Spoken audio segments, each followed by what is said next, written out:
This is not one of those structured YouTube videos. I'm just making this up. You... What a surprise. It's going to, I always make it up. I'm going to talk about the beginnings of Portland Leather Goods, like the real story of how we went from an idea to a company that's done over $400 million in sales. And if you're a business person and you've got an idea, maybe some of this will tell you that if a joker like this can do it, you probably have the ability to do it. I love that. I think that it is a TV show that teaches you things. Is that what our YouTube channel is? A Yes. TV show that teaches you things? Yes. Because I watch nothing on the Netflix machine that teaches me anything. Well, I love a Korean romantic we comedy. might be pioneers here. But if you don't know who Portland Leather Goods is, it's a company I started in my garage. How long ago was that? About 10 years. It's 2025, and it was like 2015. And I think that the story should start this way because if anyone watches this, this might actually help somebody. I am a long-term recovering alcoholic. I stopped on June 6th, 2012. So you can see that there's several years there that, like, what is this Curtis guy really doing? What I was doing is making sure I didn't try to take over the world. I was trying to do things soundly. I was reading books. I was doing yoga. I was going very, very slow. But with my brain, like, after a while, I would say to my girlfriend, I got a little bit of energy. Let's keep going on this thing. She quit her job because she had a bad job. And I said, if you quit your job, I'll start up a big company. She said, what are we going to sell? And my idea came that it was going to be a leather journal. I had a teacher in 5th grade named Mr. Schroeder. He read us The Lord of the Rings. I went in and we would, after lunch every day, he would sit back. This guy had big black, like 1960s Michael Caine glasses. And he had a pipe, and he would read us The Lord of the Rings. And Bilbo, one of the characters, wrote the entire story in the Red Book of Westmarch. I wanted a leather journal for Christmas so I could be like Bilbo and write the story of my life. I didn't get a journal. I got a pink diary. It was plastic and not leather. How do I know it was a diary? It said diary. It said diary on it. And you open it up. And a couple important things about this. It had lines, and it wasn't refillable. And I didn't like that. And this triggered me. This sat in my inner soul for so many years that I wanted to make a leather journal. So I went down to a place called Oregon Leather. It was in Old Town, Chinatown, down in Portland. And I bought a little piece of leather. I remember it cost $35. Okay. Now, I was broke. That was a lot of money for an ugly piece of leather. Yeah. It was probably this big and blue. And I stared at that thing for a week because I was afraid to cut it because it was so valuable. And I designed it. There's a young lady named Artina. I think I gave her my very first one. I was so proud of it. I was so proud. And then I realized I needed to get better leather. And then I got better and better. And I spent most of my time in those beginning days in the garage designing the right journal. And I made a refillable journal out of really beautiful brown leather that had a beautiful strap. The inserts could be, and I just absolutely said, this is it. This is the goal. And I think this is important for anyone. You know, in your job, or if you have a small company and you're trying to grow it, hope is really, really powerful. Your cousin who you love dearly telling you can't do it is really, really powerful. Because you do like proving people wrong. I love it. I love it. And if you're an entrepreneur, I think that's kind of important. Because if you always are taking the safe bet and everyone's like, oh, I'm sure you can do that, it's probably a path that people have been down before. If you can see a path ahead of you, you're on somebody else's path. You're not on your own path. And we started doing farmers markets and art festivals. And what I found out is my personality worked really, really well for art festivals. Do you know what I mean by it? Do you know what do I mean by that? I totally do. Everybody, I'm Curtis. I'm the CEO and founder of Portland Leather Goods. If you don't know that, this is Mariana. We didn't even introduce ourselves. I was going to say, why didn't we introduce ourselves? Because we assume everybody knows who we are. We're already famous in our minds. And because we're very self-centered people. That's exactly what this is. And so we started going to these art festivals, and I would sit there in this big white tent and have all my stuff. I would make it all week. And people would come in, they would pick it up, and they'd say, this is wonderful. And then they would set it down and they would walk out. Like, that was like, what did I do wrong? So I started doing what I do all the time, talking to people. I would take in extra chairs, and I would sit in my booth, and I'm like, hi, have a seat. And they would sit down, and I'd get to know them, and I'm like, what exactly is it about this that you like or you don't like? They wanted bigger or smaller or personalization on the inside, or maybe they did want line. They all wanted something different. And at the time, I thought that our idea was to, if I make everybody happy, everyone will buy a leather journal. Not true.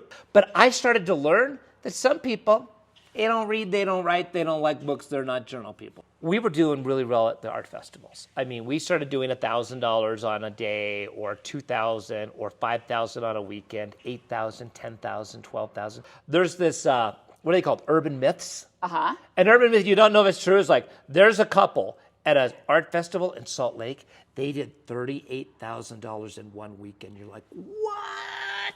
That's crazy, because you're bringing in $1,000. You're hoping to literally have enough gas, or you need to eat, or you're going to sleep in the car because you don't want to spend $100 on a motel, right? Like, that's literally what startups are like. And then here's me. We did $40,000 at the Boise Arts Festival, and I didn't even do it the next year. What did you do the next year? I began... Do you have one of these in your life? Literally, it's half joy and half frustration all day, every day. That's exactly what it is. So what we did is I was in a place called Tri-Cities. Mm-hmm. And Tri-Cities is Kennewick, Pasco, Richland. It's in Washington. And it's kind of out there in the middle of nowhere. And it was a Christmas show. And it was dead. It was like they made you do Thursday, Friday, Saturday, and Sunday. So on Thursday, nobody comes to this thing. So I got so bored, I kept leaving my own booth, and I would walk around to the other booths. Like, I just leave my stuff just sitting there. And I started talking to this young lady.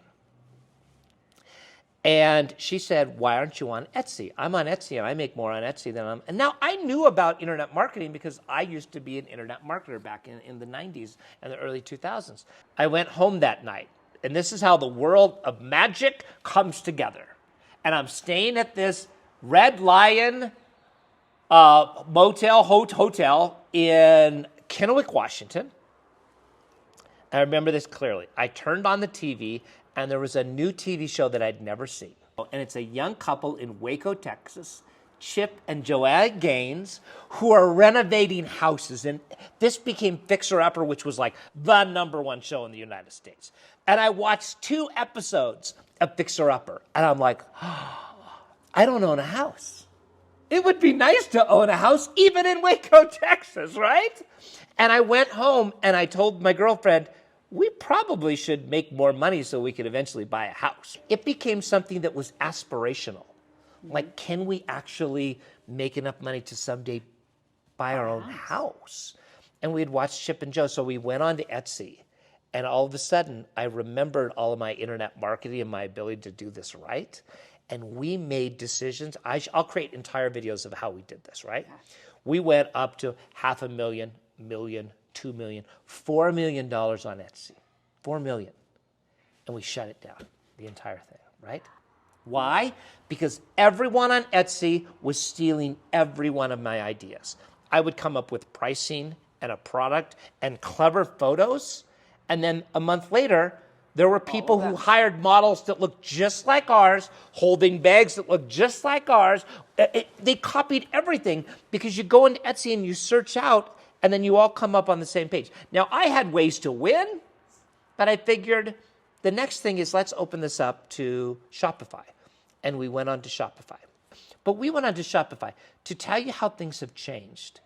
In 2017, we made, on Black Friday, the big day of the year, when you make money, do you know how many sales we did? You do, because this is a famous story. 1. No, we did 1 sale. I'm giving you the benefit of me. Did you say 3 or 0? 3. No, that's... Let me close this more. Okay, 3. 1 sale.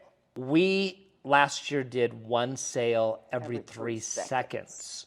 I want everyone to know that we still are basically a company of a guy and a girl who started up a company who loved the artisan and loved making real leather and real leather bags. And that's truly exactly who we are. But what we realized is a number of things could happen. Number one, we could help our people. Our people who work with us could make more if we scaled our thing up. I remember very clearly, this is an important one, so let's go way back in the time machine. Anna, who started working with us, actually said, everyone's making $12 an hour. We need to pay them $14 an hour. I said, Anna, this is what we do in sales on Etsy per day. We don't have enough money. I said, if you can get that to $4,000 a day, then we can afford that. We can afford to give everybody a raise, right? We have to get better so everyone gets better, and we had to make those changes. And she said, well, we're selling a lot of journals. How many totes do we do? The leather totes that I designed. We counted up, and I think it was 28 a week, or like 4 a day. And I said, if we can start selling 50 of these a week, we could do that. Now, we've sold 100,000 of those particular bags. And the reason why it became successful is it was just simple. The leather was beautiful. It was just easy. And I kept those prices down because this is the DNA of Portland Leather Goods. And this is the thing you all need to understand. When I was sitting in that art festival booth and someone picked it up, if it was somebody who had a bunch of money, they didn't care about what it costs. But if it was a college student who said, I love this bag, but I don't have that much money, that meant a lot to me, and I wanted that person to be. So I wanted to lower my price. I'm like, what do you got? Like, I will give you a deal just to make you happy. When we started selling these totes, our price was so much better. And then when people opened it up, they said, wow, this is real leather. We have some people in big tanneries that are in talking to us yesterday and today, and they sell for the biggies. Yeah.